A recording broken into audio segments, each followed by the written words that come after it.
More on life in the time of the coronavirus pandemic. It looks like college football is not going to happen, not this fall.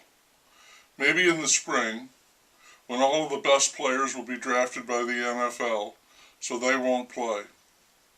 One conference after another is shutting down.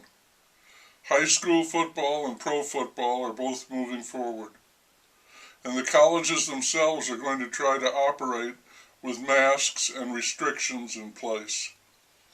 I can't see young adults following any kind of guidelines.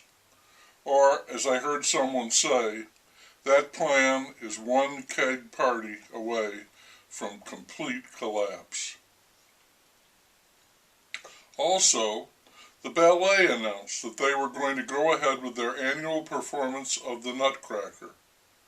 And they have every confidence that they can pull it off, with masks and social distancing.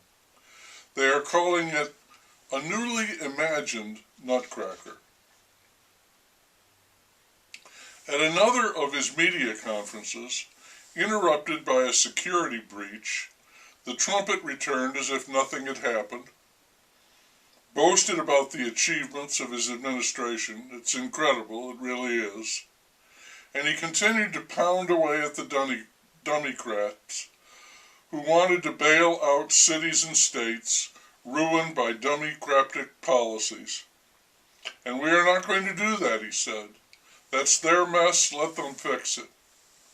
And the protests in Portland and Seattle continue, and there has been rioting in Chicago, overwhelming the police with a lot of property damage in the downtown area. The focus of the protest was looting, and it took place in several upscale parts of the city. A social activist said that this was not really looting, it was more in the way of collecting reparations.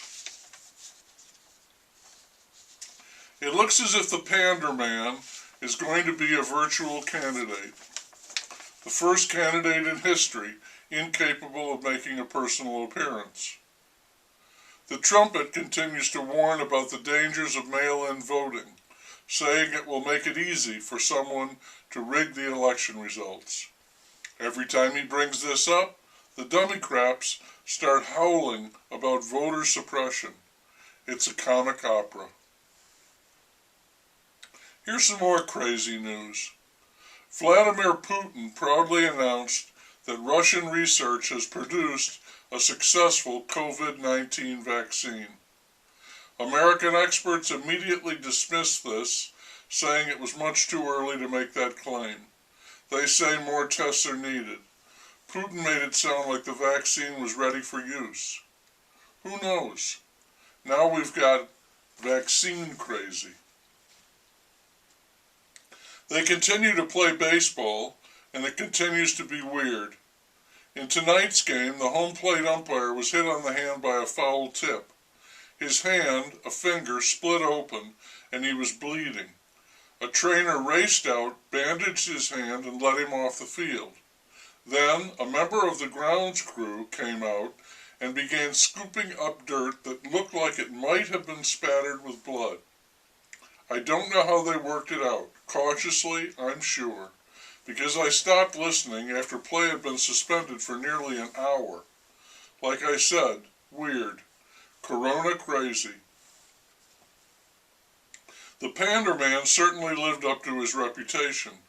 He came out of hiding and named a black woman to be his vice presidential running mate. This is supposed to automatically excite all women and black voters, and the news is reporting the choice as an historic one. I asked my partner if it made a difference to her, the candidate being a woman. Did that incline her in any way? She said no. But the Pander Man hopes to get a lot of mileage out of her, and she is comparatively young and ambitious and will feast on the trumpet like he's the Thanksgiving turkey. Here is what I think would be the Democrats' best chance for victory. She comes out and says that he smelled her hair, groped her, and made inappropriate comments. He admits to it and withdraws from the campaign, leaving her the front runner.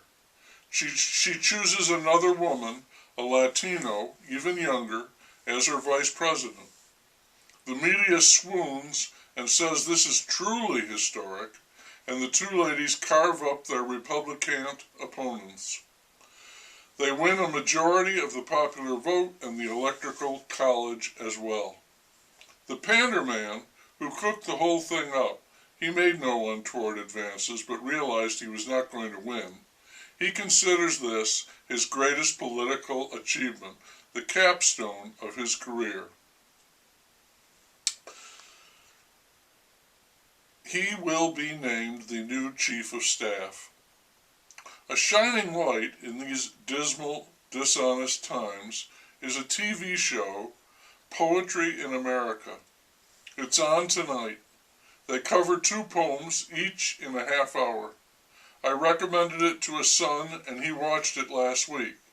They did New York State of Mind by Nas, and he loves hip-hop.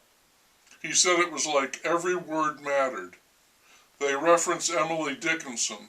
If you feel like the top of your head is tearing off, that's poetry. It's a hell of a lot better than the slimy uses and torturous hoops language is put through for other purposes. Rhetoric, or what is called spin, advertising, politics, lying, dis, and piss information.